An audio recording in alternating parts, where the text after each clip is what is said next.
ဟယ်လိုအားလုံးပဲမင်္ဂလာပါခင်ဗျာကျွန်တော်ဒူရီဝေကြီးဒူရီကိုဝေဆိုတဲ့ကျွန်တော်ရဲ့ဒီ YouTube channel လေးကနေကြိုဆိုပါတယ်အားလုံးပဲမင်္ဂလာပါခင်ဗျာအခု live လွှင့်တဲ့အချိန်ကတော့ကျွန်တော်တို့10နာရီ10မိနစ်တော့ရှိပြီပေါ့နော်10နာရီ10မိနစ်တော့ရှိပြီအားလုံးမင်္ဂလာပါခင်ဗျာเนาะဥစွာပထမကျွန်တော်ရဲ့ဒီ channel ဟာ channel အသစ်ဖြစ်တဲ့အတွက်ကြောင့်မလို့ကျွန်တော်ရဲ့ဒီ channel ကို subscribe နဲ့ခေါင်းလောင်းနှိပ်ထားကြဖို့မေတ္တာရပ်ခံချင်ပါတယ်ခေါင်းလောင်းလေးကိုလည်းနှိပ်ထားပါလက်မလေးတွေကိုလည်းနှိပ်ထားပါအားလုံးမင်္ဂလာပါခင်ဗျာเนาะဒီနေ့ကတော့ဗျာကျွန်တော်ဝမ်းချင်းအောင်နေဗျာเนาะ16ဝမ်းချင်းပေးခဲ့ရအောင်ကျွန်တော်83ပရိတ်နဲ့ကပ်ပြီးတော့121ခွန်626ခွန်ဆိုပြီးကျွန်တော်ပေးခဲ့ရမှာ83ပရိတ်လို့မပေးဘဲနဲ့83ဝမ်းချင်းလို့ပေးသွားတယ်ဗျာเนาะကျွန်တော်တီးတီးနဲ့ကျွန်တော်ခံလိုက်ရတယ်ကျွန်တော်အသုံးမကျတာပါเนาะမနေ့ပြန်ကတော့ကျွန်တော်တို့ဘော်တော်ဦးနေ့တနေ့ကုန်ဒီချိန်ကတော့ပေါက်စီရပါလိမ့်မယ်เนาะကျွန်တော်စိုက်ကောင်းကောင်းလေးတွေးထားတယ်စိုက်ကောင်းကောင်းလေးလည်းပြပေးမယ်เนาะအဲ့တော့ကျွန်တော်အခုစိုက်လေးပြပေးမယ်ကျွန်တော်ရဲ့ဒီဝေကြီးဆိုတဲ့ဒီအခုကျွန်တော်တို့ဒီ YouTube channel အသေးလေးကိုဒူဒီကိုဝေဆိုတဲ့ဒီ YouTube channel အသေးလေးကို subscribe နှိပ်ထားပါတော့ခေါင်းလုံးလေးလည်းနှိပ်ထားကြဖို့ပြောချင်ပါတယ်เนาะကဲအားလုံးပဲကျွန်တော်ရဲ့ site ကလေးကိုကျွန်တော်တစ်ချက်လိုက်ပြပေးမယ် site ကလေးတစ်ချက်ကြည့်ပေးပါဗျာเนาะကဲအားလုံးမင်္ဂလာပါခင်ဗျာကျွန်တော်ရဲ့ site ကလေးကိုကျွန်တော် live ကျွန်တော်တို့တစ်ချက်လောက်ကြည့်ပေးကြပါအောင်ခင်ဗျာเนาะတစ်ချက်လောက်ကြည့်ပေးကြပါအောင်ခင်ဗျာဆိုတော့ဒါကျွန်တော်မနေ့ညကကျွန်တော်ပြခဲ့တဲ့ site ပေါ့เนาะအင်္ဂါနေကုံစာ6-1ချိန်ကျွန်တော်73ပရိတ်ပေးခဲ့တာပေါ့เนาะ6-6ခွန်1-1ခွန်ဆိုပေးခဲ့တာမှာ6-1ချိန်ကညနေပိုင်း7ဆိုပြီး1ချိန်အောင်တယ်ကျွန်တော်73ပရိတ်လို့ဖမ်းပေးခဲ့ရမှာကျွန်တော်တို့73ပရိတ်လို့မပေးဘဲနဲ့73ဝန်းချင်းနဲ့ပေးသွားတယ်เนาะ18ဆိုပြီးကျွန်တော်တို့တွဲပေးသွားတယ်ပေါ့เนาะဒါကျွန်တော်ရဲ့လိုအပ်ချက်ပေါ့เนาะအဲ့ဒီကျွန်တော်တို့1ချိန်နဲ့ပရိတ်နဲ့မပေးဘဲနဲ့1ချိန်နဲ့တွဲပေးထားတဲ့အပင်ရှိရတဲ့နဲ့ကျွန်တော်အသုံးမကျတာပေါ့เนาะကဲထားလိုက်တော့ဗျာအဲ့တော့ကျွန်တော်တို့ဒီမှာ site ကလေးတစ်ချက်လိုက်ပြပေးမယ်ကိုတို့မတို့နဲ့တစ်ချက်လောက်လိုက်ကြည့်ပေးပါเนาะကျွန်တော်တို့ဒီမှာကျွန်တော်ပြပေးမယ်เนาะဒီကနေစပြပေးမယ်ဒီမှာ2-3လို့အပေါ်ပေါင်းကြ2-9ပေါ့เนาะဒီ2-3လို့အပေါ်ပေါင်းချင်းကမနေ့ကလည်းပြပြီးတော့ပါပြီเนาะ2-3လို့အပေါ်ပေါင်းချင်းက900လို့9-3ညဝန်းချင်းယူတယ်ဒီ2-9-6လို့ပေါင်းချင်းက900လို့9ပရိတ်နဲ့ကျွန်တော်2-5လို့ရိုက်တယ်ကျွန်တော်မပြတော့ဘူးအဲ့တိုင်းပဲလိုက်ကြည့်လိုက်ကျွန်တော်တစ်ချက်ပြန်ပြပေးမယ်เนาะဒီမှာဒီ2ဒါ2-9 2ရဲ့3ရဲ့ပေါင်းတော့900လို့9-3ညဝန်းချင်းယူတယ်ဒီ2-9-6လို့ပေါင်းချင်းက900လို့9ပရိတ်9-3ညဝန်းချင်း9ပရိတ်နဲ့ဒီမှာ2-5လို့ရိုက်တယ်เนาะအဲ့တိုင်းပဲသွားမှာမနေ့ကဒီမှာကြည့်ဒီမှာ6-3ညပေါင်းချင်းက6-3ညပေါင်းချင်းကဒီပင်ဆိုလို့ရှိရင်လည်းအဲ့လိုမျိုးရိုက်ထားတာပေါ့เนาะဒီ6-6တုံးကအဲ့လိုမျိုးရိုက်တာကျွန်တော်သတိမထားမိတာပေါ့เนาะဒီမှာကြည့်6-5ပေါင်းချင်းက100လို့16ဝန်းချင်းယူတယ်6-5ပေါင်းချင်းက800လို့73ပရိတ်ကိုအဲ့မှာကြည့်အဲ့တိုင်းပဲ16ဝန်းချင်းနဲ့73ပရိတ်ကိုဒီမှာကြည့်ကျွန်တော်တို့686လို့ကျွန်တော်တို့ဝန်းပရိတ်နဲ့မပေးဘဲနဲ့ဝါနဲ့ပေးသွားတယ်ဝန်းချင်းပေးသွားတယ်နားလည်မဲ့ထင်တယ်နော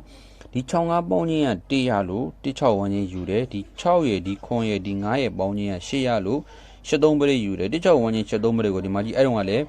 ဒီလိုပုံစံမျိုးပဲဒီမှာ86လို့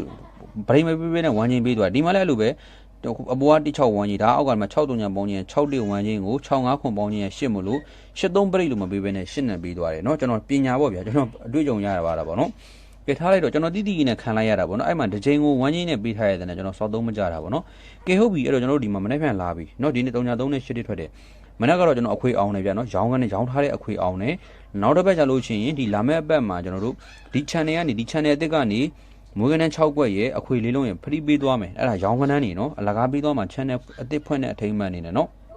ဟုတ်ပြီဆက်ပြမယ်ဒီမှာ3ည3ညပေါင်းချင်းက3ညရလို့3ည5ဝန်းချင်းယူမယ်ဒီ3ညခွန်3ပေါင်းချင်းက3ညရလို့ပဲ3ည5ပရိတ်ယူမယ်3ည5ဝန်းချင်း3ည5ခွန်ထိယူမယ်ဗျာ3ည5ခွန်ပရိတ်ထိယူမယ်နားလိုက်မဲ့ထင်တယ်နော်ကျွန်တော်ဒီအလဲရ site တွေမပြတော့ကိုတိုက်ကြည့်လိုက်တော့နော်ကျွန်တော်တစ်ခါပြပြီးသွားရင်ကိုတို့မတို့လိုက်ပြီးတိုက်ကြည့်လိုက်တော့နော်အဲ့တော့ကျွန်တော်တို့မနေ့ဖြန်မှာ3.5ဝန်းချင်းကို3.5ခွန်ပရိတ်ယူမယ်3.5ဝန်းချင်းကို3.5ခွန်ပရိတ်ဆိုလို့ရှိရင်3ညနဲ့ဆိုလို့ရှိရင်3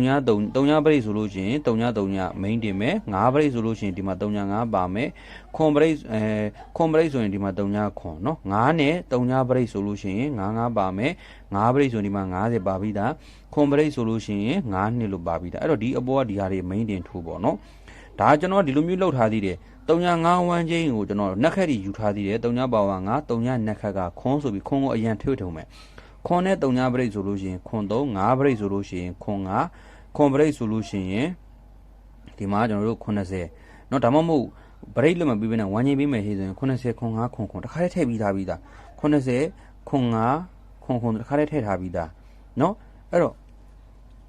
မိတ်ဆွေတို့အနေနဲ့အဲ့တော့ကျွန်တော်ဒီမှာဘလောက်ဘာထိုးရမှာလဲဆိုကိုတို့မတော့မနေ့ပြန်ဘော်တော်ဦးနေ့တနေ့ကုန်မှာ39 ခွန်9နှစ်ဒီ3ခွက်မိန်တင်ထိုးမယ်အပူ2ခွက်ဇီး55မိန်တင်ထိုးမယ်เนาะဒီ39နှစ်2ခွန်ကဒူဝထားထိုးမယ်အဲ့တော့ဘယ်နှခွက်ရှိမယ်ကျွန်တော်တစ်ချက်ယူမယ်မိန်တင်ထိုးရမယ်အာကနန်းက3ခွက်ဒီအပူ2ခွက်ကိုမယူတော့ဘူး39နှစ်ခွန်က2ခွက်ဆိုတော့5ခွက်ရှိမယ်5ခွက်ရဲ့အပူ2ခွက်အောက်ကလည်းအဲ့လိုပဲခွန်3ခွန်8ခွန်နှစ်3454ဒုအရန်เนาะခွန်2နှစ်အရန်ဒီ3954ကဘာလို့ထည့်ပေးထားတာလဲဆိုတော့ကျွန်တော်မိုးကနန်းထဲမှာဘာလို့ထည့်ပေးထားတာမိုးကနန်းနဲ့ကျွန်တော်မိုးကနန်း6ခွက်ထဲမှာကျွန်တော်39 39ခွန်34လို့ကျွန်တော်ပေးထားတယ်လေ39ခွန်ကထွက်သွားပြီအဲ့တော့39 39ခွန်34အဲ့မိုးကနန်းပြန်ထိုးအောင်မထပ်ထွက်အောင်မှာအဲ့ဒါကြောင့်ကျွန်တော်ထည့်ပေးထားတာ